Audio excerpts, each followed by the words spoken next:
My name is Kieashia my pronouns are she, her, and I am a mom. I'm a doula, childbirth educator, and a content creator.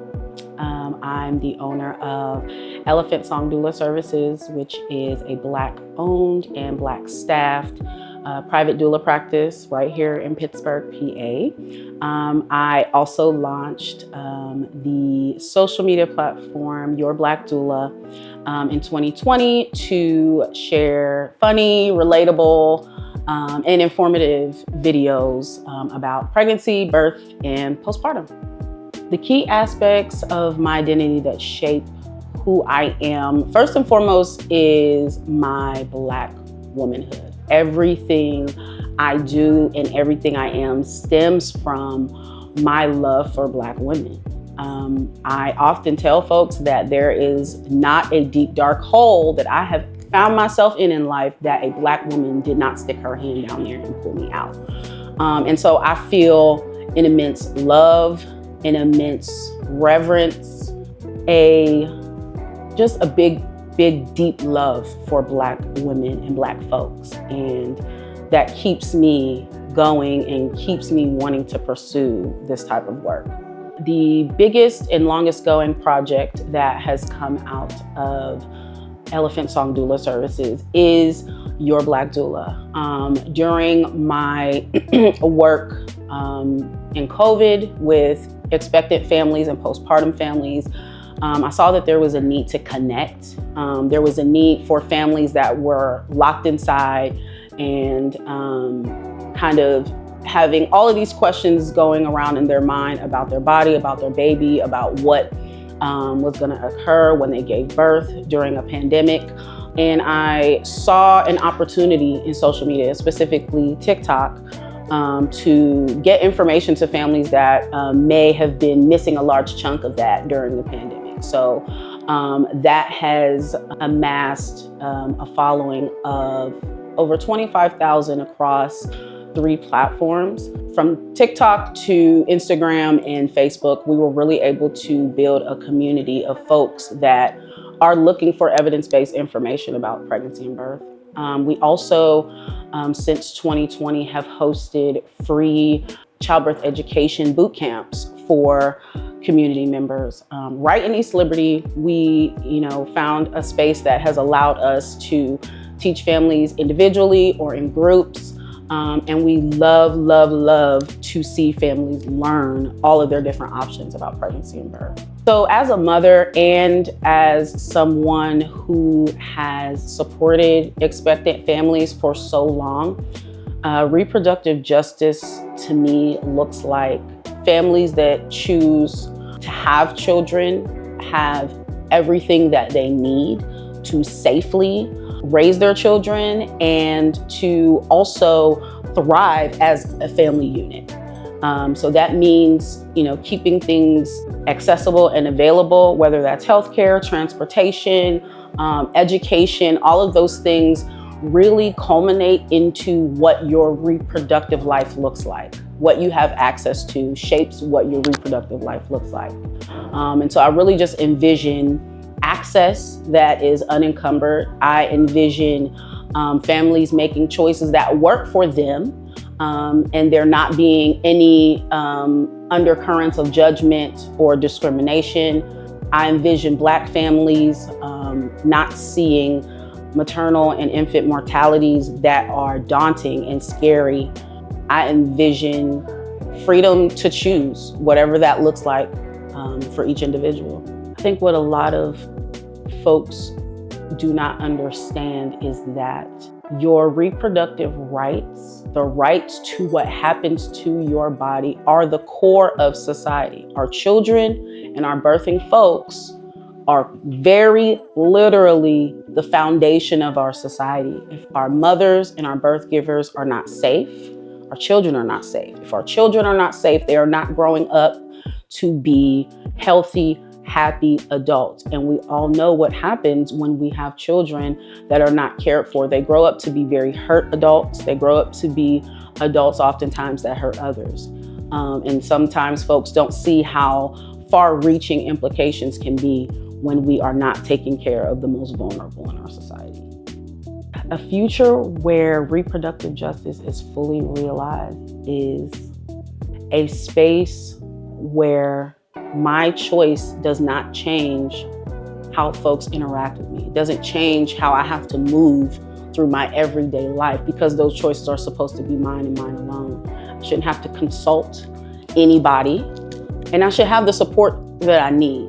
Folks should have the support that they need, and I just envision there being freedom in that. The major changes on a larger scale, we need not only elected officials, not only providers, but family, friends, loved ones, listening to and believing the stories of birthing folks. And not only listening to and believing those stories, but taking those lived experiences and turning them into real change, real policies, real initiatives, real funding to support those that have been wronged in the system so far.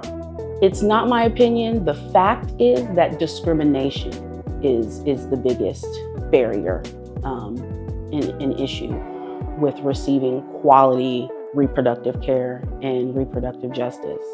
Unfortunately, we live in a country where the system was built on deception, it was built on fear, and it also took shape where doctors are the top of the pyramid in this hierarchy. And that does not work, as we are seeing. The numbers are in black and white. We've seen the documentaries, we've seen the reports, we've seen the medical journals, and they are all pointing to, these implications. So I think that we need those voices to be honored. We need those changes to be made in our political spaces. We need those changes to be made in our everyday homes as well, because families that are living every day are not educating themselves. And I think a lot of it is because what is out there is not for us.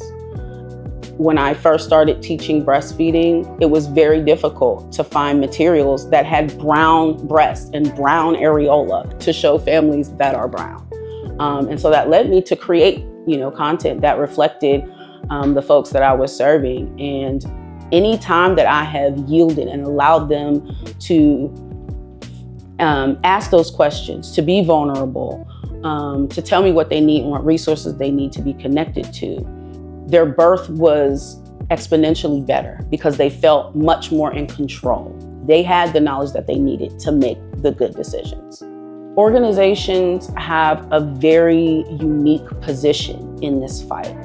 Many times organizations have the visibility, they have the budget, they have the voice to put these issues in front of folks and systems that can make these changes. And so a lot of times it is simply about taking a stand for what is right, and that is autonomy over everyone's body. If we have large organizations that were simply willing to say, hey, these are human rights to have bodily autonomy, especially in medical decision making, that is key. That is key. And so organizations that are brave, that are willing to stand with us, with businesses and organizations like my own, and come alongside to stand with us, using their voice and their presence. We also, of course, need funding from larger organizations that are interested in supporting smaller organizations that are working toward reproductive justice in Pittsburgh. So this work is especially taxing emotionally, mentally, financially. There can be moments and times where we are completely drained and there is not a lot of support for those that do this work. So in my work to mentor other doulas that are new or aspiring to be birth workers, there is always a portion of our cohort where we focus solely on sustainability in this work. I work to keep myself grounded First, by surrounding myself with amazing people.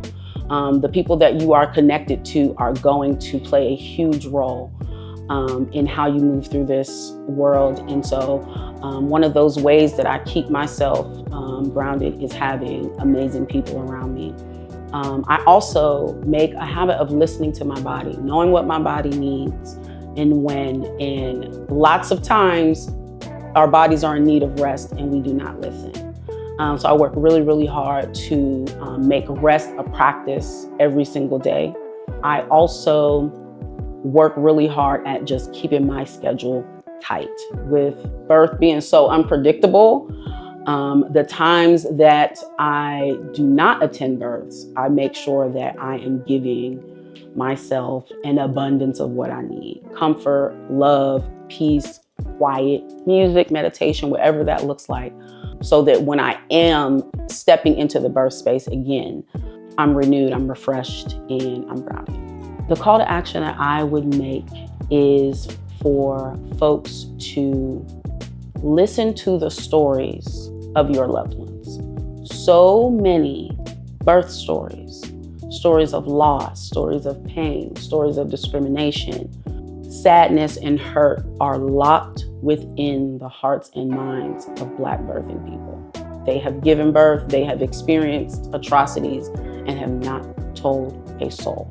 And so I think the biggest and most impactful step that folks can make would be to be intentional about speaking to your mother, your sister, your cousin, your auntie, your grandmother, your great-grandmother if you have her, and allow them to tell their story uninterrupted, without judgment, because a lot of times we haven't had that space. We haven't had that space to share what we've experienced, and there is healing and peace in that. And I think that is what's missing from the maternal care space in this country. Voices and lived experience are not honored. And as we see a lot of times, even what's put down in Black and white is not honored or believed. And so when we begin to foster environments where our stories are welcome, our truth is believed and heard, I think that is a wonderful place to start, a wonderful call to action to start.